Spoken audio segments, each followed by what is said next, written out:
Assalamualaikum warahmatullahi wabarakatuh. Selamat bertemu pada mata kuliah pengembangan kurikulum dan bahan ajar di sekolah dasar dengan saya Ayu Fitri. Sebelum dimulai, jangan lupa like, comment, and subscribe ya. Oke, pada pertemuan kali ini kita akan membahas hakikat kurikulum. Sebelum dimulai, mari kita membaca basmalah bersama-sama. Bismillahirrahmanirrahim. Izinkan Ibu mempresentasikannya ya. Oke. Istilah kurikulum digunakan pertama kali pada dunia olahraga pada zaman Yunani kuno yang berasal dari kata kurir dan kurere. Pada waktu itu, kurikulum diartikan sebagai jarak yang harus ditempuh oleh seorang pelari. Ketika teman-teman mendengar kata kurir, ingat apa? Ingat sesuatu ya? Ya, yaitu pengantaran barang, ekspedisi. Nah, ada seorang itu kurir, mungkin sekarang ya. Jadi itu ada jarak yang harus ditempuh, mungkin dari jarak pengantarannya. Ketika teman-teman membeli barang dari Solo ke Karawang, nah itu nanti ada beberapa tahapannya. Mungkin kalau misalnya di sini kurikulum dari start hingga finish itu dikatakan kurikulum dulu digunakannya. Misalkan teman-teman ingin menjadi guru, maka startnya itu apa apa yang harus dimilikinya sampai hingga akhir. Jadi teman-teman sudah bisa dikatakan calon guru sekolah dasar. Itu ketika teman-teman mengambil kuliah di pendidikan guru sekolah dasar. Oke. Menurut Murray, Print mengungkapkan bahwa kurikulum itu meliputi 4. Yang pertama, Planned Learning Experience, yaitu perencanaan pengalaman pembelajarannya seperti apa perencanaannya. Ketika teman-teman kuliah di PGSD ini, bagaimana pengalaman belajar yang harus dimiliki oleh teman-teman. Mata kuliah apa saja ya yang harus dimunculkan untuk menjadi calon guru sekolah dasar. Berarti teman-teman itu harus di SD itu ada pelajarannya apa saja? Matematika, IPA, IPS, Bahasa Indonesia, PPKN, PJOK, olahraga ya, agama, bahasa daerah, bahasa daerah dan bahasa Inggris. Nah, bagaimana teman-teman ini memiliki pengalaman belajar untuk mengeksplor kemampuan menjadi guru, misalnya ketika teman-teman belajar agama, menjadi guru agama. Nah, ini harus ada kemampuan pembelajaran agamanya, makanya ada pendidikan agama Islam. Terus ada lagi matematika. Untuk menjadi guru matematika di SD, pengalaman belajar apa yang harus dimiliki? Yang harus dimiliki oleh teman-teman nanti ketika mengajar di SD nanti. Oke. Yang kedua, offered within an educational institution program.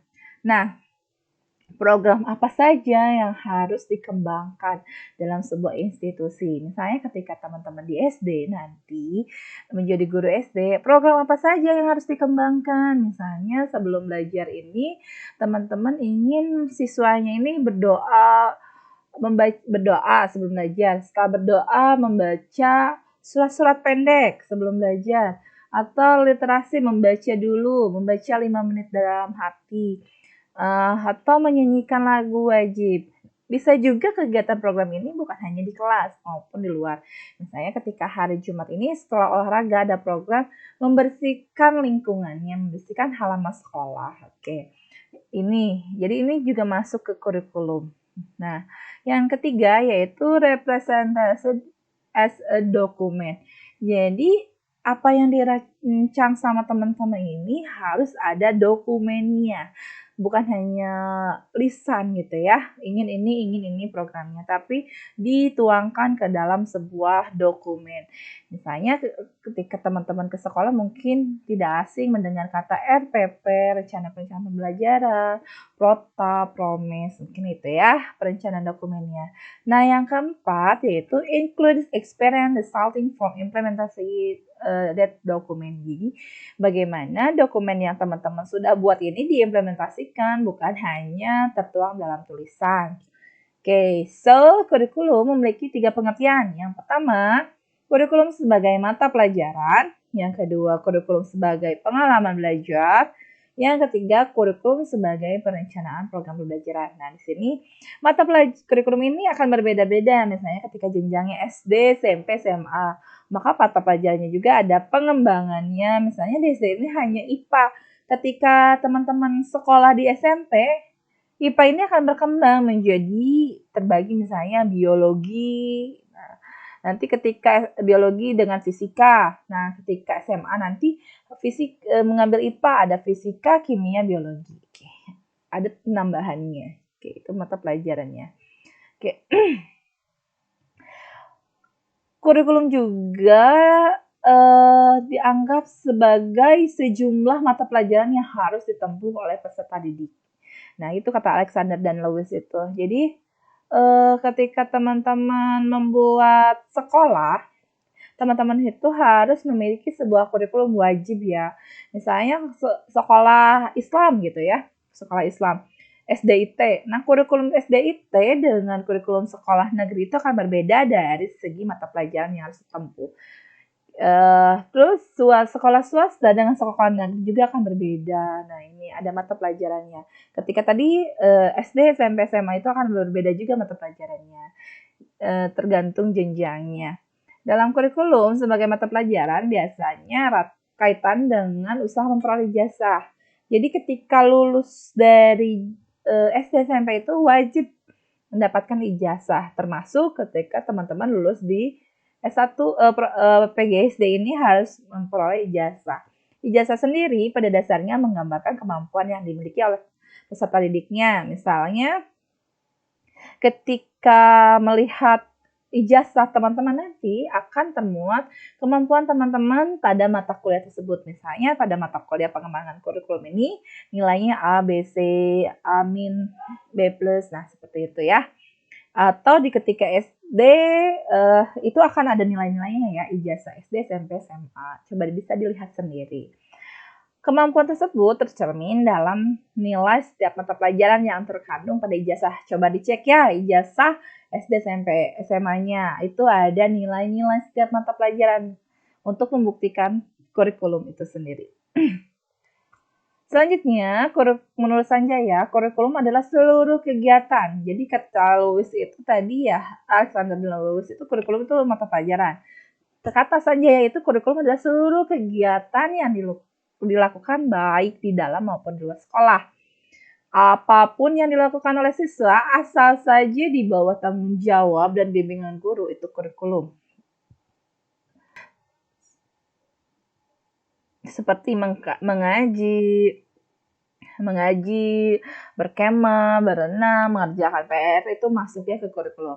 Pekerjaan-pekerjaan itu adalah tugas-tugas yang diberikan oleh guru dalam rangka mencapai tujuan pendidikan, seperti yang diprogramkan oleh sekolah. Menurut Saylor dan Alexander menyatakan, the curriculum is the sum total of school effort to influence learning, whether in the classroom, on the playground, or off of school. Jadi seluruh jumlah kegiatan sekolah itu, kegiatan ini masuk dalam kurikulum.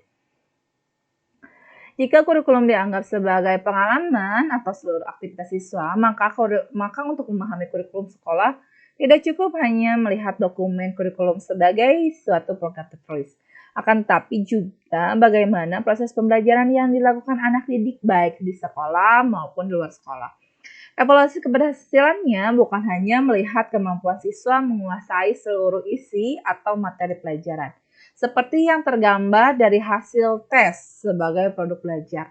Akan tetapi dilihat proses atau kegiatan siswa sebagai pengalaman belajar. Jadi bukan hanya tes ya, tes tertulis, tapi kegiatan-kegiatan sebagai pengalaman belajar siswa. Adapun pengertian kurikulum menurut Undang-Undang Nomor 20 Tahun 2003 tentang Sistem Pendidikan Nasional, bahwa kurikulum adalah seperangkat rencana. Jadi ada perencanaan dan pengaturan mengenai isi dan bahan pelajaran. Jadi isinya apa, materinya apa yang akan dikembangkan, bahan ajarnya, serta cara yang digunakan. Cara di sini bisa meliputi strateginya, strategi pembelajarannya, media pembelajarannya, sebagai pedoman penyelenggaraan kegiatan belajar mengajar. Makanya dimerahin ya, ada rencana, isi dan bahan pelajaran, serta cara yang digunakan.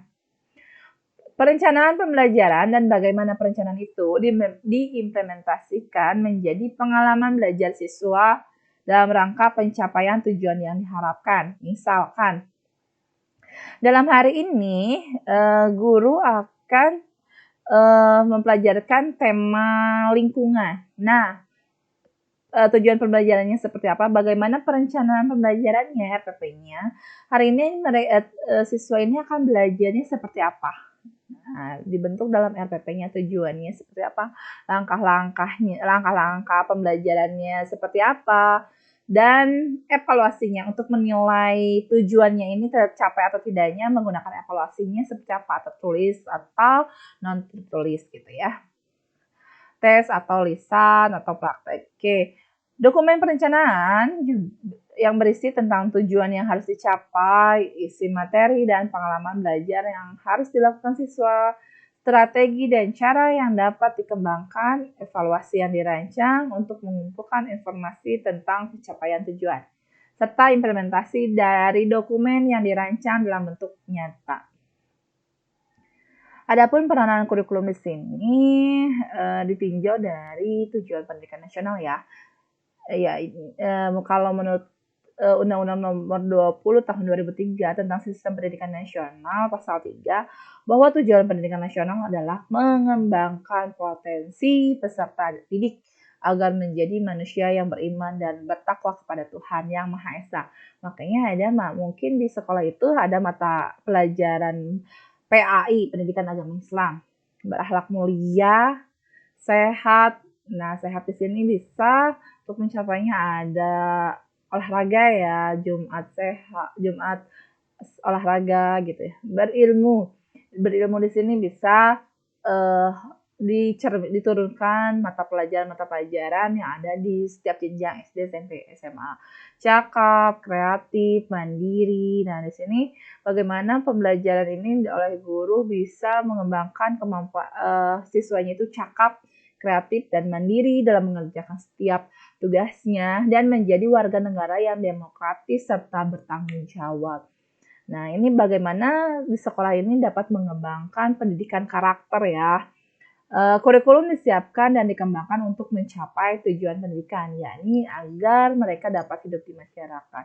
Jadi meskipun sekolah nanti siswanya sekolah di SD, tapi dipersiapkan ini siswa-siswa ini bisa hidup di masyarakat. Misalnya jangan jauh-jauh ya, anak-anak ini ketika di luar rumah, di lingkungan masyarakatnya itu bisa bergaul, bukan hanya diam diri di rumah, bisa bersosialisasi gitu ya dengan tetangganya.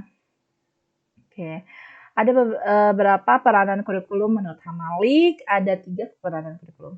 Yang pertama, peran konservatif adalah melestarikan berbagai nilai budaya sebagai warisan masa lalu. Nah, seperti misalnya ada rumah adat, pakaian adat, upacara adat, seni musik, seni tari, senjata nasional, suku bangsa, bahasa daerah. Misalnya di sini ada tercermin dari materi pelajaran IPS mungkin ya, ada materi-materi tersebut.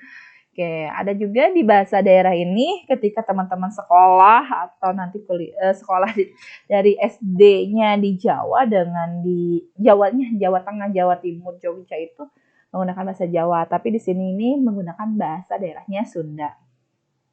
Oke. Yang kedua, peran kreatif.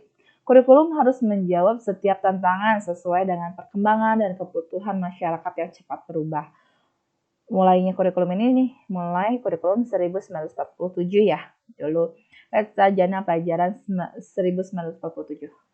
Sampai sekarang kurikulum berubah sesuai perkembangan zaman. Nah, dulu itu sebelum COVID ini, di sekolah itu tidak menggunakan teknologi pembelajaran. Nah, sekarang itu menggunakan teknologi berbasis handphone yang Android, menggunakan handphone. Jadi yang tadinya gaptek, guru-gurunya yang dulunya menggunakan papan tulis, tapi sekarang menggunakan multimedia untuk pembelajarannya. Oke. Jadi kurikulum ini cepat berubah ya. Untuk materi perkembangan kurikulum akan dijelaskan pada video selanjutnya ya, agar lebih rinci. Oke. Peranan kritis dan evaluatif. Di sini kurikulum menyeleksi nilai budaya yang perlu dipertahankan atau nilai yang baru yang mana yang harus dimiliki anak didik. Misalkan di sini fenomena disruption ya, perubahan ya. Dulu itu tidak menggunakan handphone ya. Sekarang pesan apa-apa aja langsung ke handphone. Dulu datang ke tempatnya, misalnya makan. Dulu beli makan ya ke tempatnya aja, ke yang jualnya. Kalau sekarang tinggal pesan lewat handphone. Seperti sekarang juga kondisinya belajar biasanya di sekolah, sekarang belajar di rumah. Nah, menggunakan handphone. Nah, bagaimana di sini kurikulum menyeleksi siswanya itu ketika belajar itu handphonenya bukannya belajar, tapi menggunakan game, bukan lewat Google. Nah, bagaimana kurikulum ini dapat menyeleksi dan mengevaluasi segala sesuatu yang dianggap bermanfaat untuk kehidupan anak. Oke. Ada beberapa fungsi kurikulum. Yang pertama, fungsi pendidikan umum. Di sini kurikulum mempersiapkan peserta didik agar menjadi warga masyarakat yang baik dan bertanggung jawab. Oke, kedua, fungsi suplementasi. Kurikulum di sini sebagai alat pendidikan yang dapat memberikan pelayanan kepada siswa dengan perbedaan kemampuan. Jadi ketika menjadi seorang guru itu jangan membedakan kemampuan setiap anak. Misalnya anak nggak bisa di matematika, mungkin anak tersebut kemampuannya itu lebih di bidang seni, olahraga. Yang ketiga yaitu fungsi eksplorasi. Kurikulum harus menemukan dan mengembangkan minat dan bakat masing-masing siswa. Bagaimana nanti pembelajaran di kelas ini dapat menemukan minat dan bakatnya siswa atau kemampuannya siswa. Misalnya pembelajaran menerapkan strategi pembelajaran project based learning. Nah, di sini PJBL ya, based learning. Jadi mengembangkan kemampuan siswa. Ada lagi PBL, problem based learning. Bagaimana siswa ini dapat mengatasi masalah, misalnya baik di pelajaran IPA, matematika, IPS. Jadi kemampuan-kemampuan apa saja yang dapat gurunya itu mengeksplor kemampuan siswanya, kemampuan berpikir kreatifnya gitu ya. Terus mengembangkan minat bakatnya, misalnya anak bakatnya di bidang seni, ada lagi ekstrakurikulernya gitu. Ada yang anaknya itu aktif ketika di pramuka, mungkin di kelasnya itu kurang begitu aktif gitu ya. Ini misalnya kegiatannya di luar. Oke, yang keempat, fungsi keahlian. Kurikulum berfungsi untuk mengembangkan kemampuan sesuai dengan keahliannya yang didasarkan atas minat dan bakat siswa. Jadi ketika siswa ini berbakat dalam bidang olahraga, maka siswa ini dipersiapkan untuk mengikuti lomba ya. Kalau di SD itu ada FLSM ya, yang lomba olahraga, seni. Nah, itu dilibatkan ke sana. Oke. Terima kasih. Semoga bermanfaat ya. Sampai bertemu kembali pada mata kuliah pengembangan kurikulum dan bahan ajar. Kita tutup pertemuan kali ini dengan membaca hamdalah bersama-sama. Alhamdulillahirrabbilalamin. Wassalamualaikum warahmatullahi wabarakatuh.